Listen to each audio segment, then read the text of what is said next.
In Uganda, the anti-homosexuality bill was assented to by President Museveni some weeks ago, and it has been reported that there has been an increase in insecurity of LGBTI activists, people who are themselves LGBTI members of that community.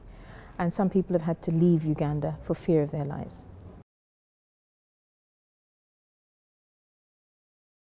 Before the new law, there had been an article which appeared in a newspaper, the Rolling Stone, which had published photographs of members of the LGBTI community, also indicated where they stayed and provided personal information, which of course made them vulnerable to personal attacks. And since this bill has been signed and been assented to, there has been another article which appeared in a newspaper called Red Pepper, doing virtually the same thing. So it's increased the insecurity which people feel.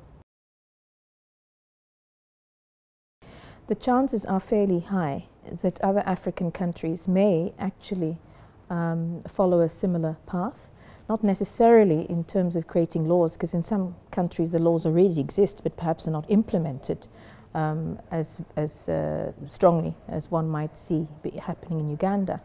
But the general argument which is being used is that homosexuality is anti-African, it is Western, it is being imposed by outsiders, and it is a threat to cultural values and to religious values. And so those kinds of arguments are quite attractive and quite easy for people to relate to and to understand. So one can possibly see an increase in a fairly sort of repressive approach to dealing with LGBTI issues on the continent.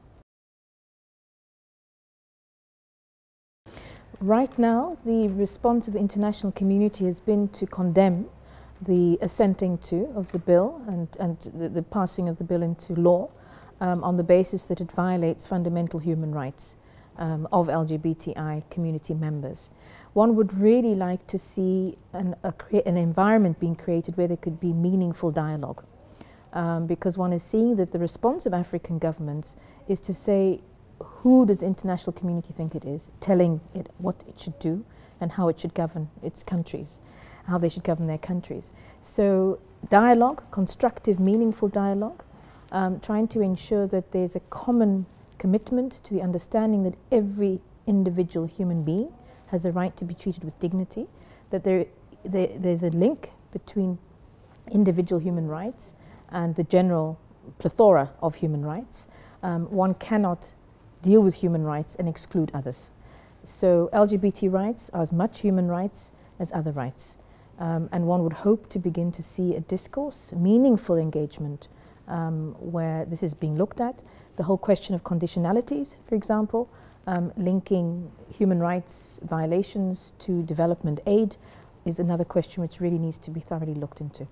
Because at the end of the day, the communities end up bearing the brunt of that. Civil society ends up not being able to do the work which it needs to do in terms of promotion and protection of human rights.